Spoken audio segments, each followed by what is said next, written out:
দান দিবেন, যখন আমি দান চাহাবো তখন দেন। আর এই মধ্যখানে দান দিতে আসেন না, একটু ওয়াজ করতে দেন। আর যদি কহেন যে না দান নেন তো দানই দেন, দানই উঠিয়ে ছেড়ে দেবো আপনার আগে। না কি কথাটা ভাই ভুল বলছি ঠিক বলছি? এখন একটা চারদিক থেকে মাজমুনকে সাজিয়া ওয়াজটাকে মেন লাইনে যখন নিয়ে আসবো বন্দে ভারত লাইনের উপরে, তখন ওই জন্য ডিস্টার্ব হয়ে যায়, তো গাড়ি অ্যাক্সিডেন্ট হবে নাকি? তো ওই জায়গায় বলছি ভাই দানটা একটু পরে চাহাবো তো দিবেন, ইনশাল্লাহ দান তো দিবেন আপনারা, আমি নেওয়ার জন্য এসেছি, কিন্তু দানটা একটু সময় একটু ওয়াজ টজ করবো তারপরে নেবো, কি বল না? ফার্স্টটা যদি সাপকে যা ধরেন তো কিন্তু খুব রেগে থাকে, মারবে ফোঁতো, যেখানে ছ মারবে ছিঁড়ে উঠিয়ে যাবে সাপ। কিন্তু সাপকে আগে বিন বাজাতে হবে, বিন বাজিয়ে বাজিয়ে বাজিয়ে বাজিয়ে আর সাপকে পাগলা করে দিতে হবে। সাপ যখন পাগলা হয়ে গেল বিন বাজিয়ে, ওকে ধরবে না, ওকে ধরে নেন কিছু করবে না, ও পাগলা হয়ে যায়। তো ওইরকম লাস্টে ওয়াজ নসিহত করে যখন দান চাহবো তখন লোক আপনি বাইর করে দিয়ে দেবে নাকি? তো ওই লেগা বলছি যে আপনারা যখন দান দিবেন একটু থামেন, একটু পরে দিবেন, ইনশাল্লাহ আমি চাহবো তখন দিতে লাগবেন, একটু ওয়াজটা করতে দেন। তো কথা হচ্ছে ভাই যে জায়গা দিতে পারেন, আপনারা একটু আগাবেন না ভাই, মধ্যখানে একটু ডিস্টার্ব হচ্ছে, আপনারা একটু এগিয়ে যান। তো আলহামদুলিল্লাহ অনেক ভাই আমার দাঁড়িয়ে আছে, লাস্টটা পিন্ডালে জায়গা না পেয়ে রোডে দাঁড়িয়ে আছে, জায়গা পাই না, একটু চলে আসেন, এগিয়ে আসেন তো ভাই, চেপে বসেন, চলে আসেন। নারে তাকবীর, চলে আসেন, পাড়াবাড়ি আগাবারে আসেন, হুড়ি আসেন, আসেন, চলেছেন হুড়ি একেবারে চেপে বসেন, একেবারে চলেছেন। ঠান্ডার দিন আছে, যত পয়সা পয়সা বসবেন অত একেবারে চলেছেন ভাই, চলেছেন, আসেন। ওদেরকে ভাইয়ের আমার জায়গা পায় না, বেচারা কত কষ্টে যাচ্ছে, সুবহানাল্লাহ, আসেন।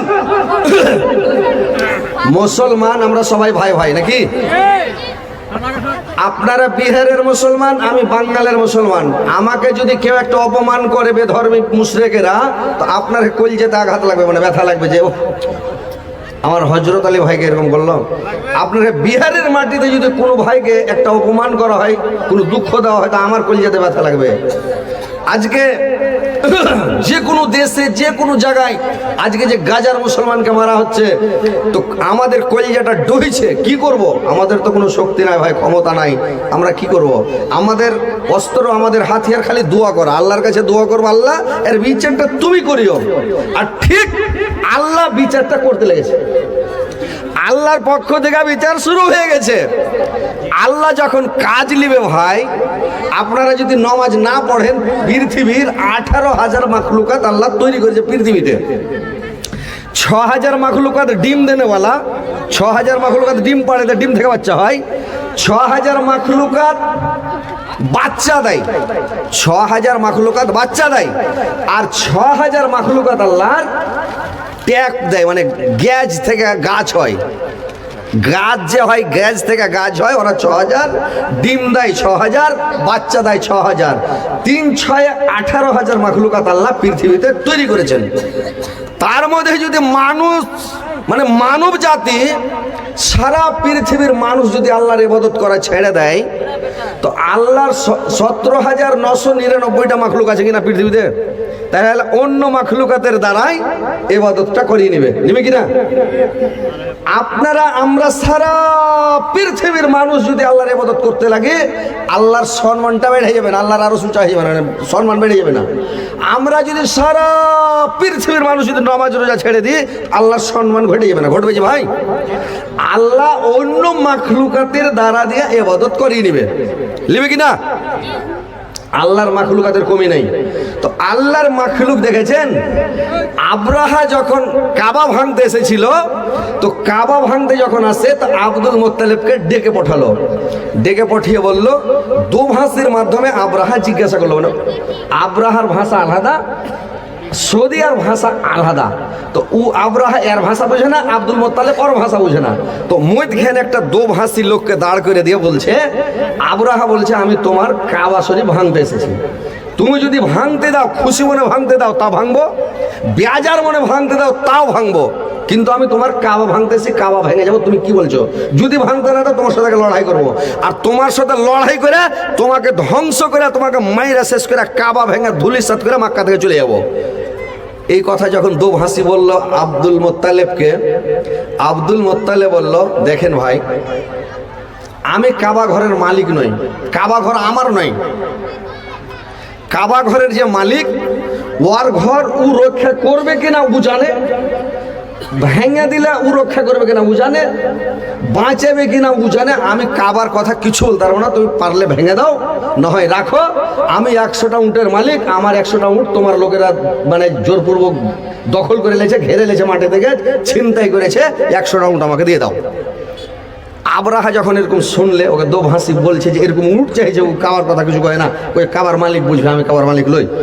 তখন আবরাহার রেগা বলছে ওর উঠ দিয়ে দাও, আর কাবাকে ভাঙবো। এখন বড় বড় হাতি মেরে চলে এসছে, বড় বড় হাতি একবারে, বলে কাবাকে ভেঙে যাবো। ও ঘরের মালিক নয়, ওর মালিক রুখতে পারবে না। যদি ওর মালিক রুখে তো ওর মালিকের সাথে আগে লড়বো। কত না ফরমানি কথা। আবরাহা বলছে ওর মালিকের সাথে লড়বো, ওর মালিকের সাথে লড়ে ওর কাবাটাকে ভেঙে যাবো। ওর মালিক মানে আল্লাহর সাথে লড়বে। কত বড় মাস্তান আবরাহা, আল্লাহর সাথে লড়বে। এবার আব্দুল মোত্তালেবের উট দিয়ে দেওয়া হলো। আব্দুল মোত্তালেব গ্রামে খবর করলো, তোমরা এখান থেকে হটে যাও, বাড়ি ঘর খালি করে দাও, আল্লাহর আযাব আসতে পারে, কাবাকে ভাঙতে এসছে আবরাহা, হটে যাও। সব হটে গেল, উট টুট গরু টুর সব গোলা টেলা ছেড়ে দিয়ে সব হটে গেল। এইবার আবরাহা যখন ভাঙতে এলো, আল্লাহ কি করলো, আবাবিল পাখি পাঠিয়ে দিল। পাখি এসে ঝাঁকের ঝাঁক ছোট ছোট কাঙ্কর, মুসরির ডালের সমান, মুসরির দানার সমান কাঙ্কর 3টা করে নিল। একটা পাখি 3টা দানা, 2 পায়ে 2টা আর একটা ঠোঁরে। এবার যার মাথার উপরে ফেলে, চান্দি দিয়া ঢুকে, আর ওর 3 নম্বর গেটটা দাম করে, যার উপরে ফেলে দাম। এই করতে করতে যতটি লোক এসেছিল সব শেষ। এই লেগে সূরা ফিল আল্লাহ পাক নাজিল করে দিয়েছে, আলাম তারা কাইফা ফাআলা রাব্বুকা বিআসহাবিল ফিল। তুমি কি দেখো নাই তোমার প্রভু হাতিওয়ালার সঙ্গে কিরূপ ব্যবহার করেছিলেন, তাদেরকে কিভাবে ধ্বংস করেছিলেন, তাদেরকে একবারে ধুলিসাৎ করে মিটিয়ে দিয়েছিল। ভাই, তাদেরকে ধুলিসাৎ করে দিয়েছে। আবরাহা বাজরা সবকে শেষ করে দিয়েছিল। হাতিটাতি যত হাজার হাজার সেনা সমান্তরে ছিল সবকে মানে শেষ করে দিয়ে, চাবিয়ে খাওয়া ঘাসের মতন করে, একবারে কাটা ছানির মতন করে সবকে রেজা রেজা করে পাথর ফেলে ফেলে শেষ করে দিয়েছিল। আল্লাহ পাখির দ্বারাতে কাজ করিয়ে নিয়েছিল।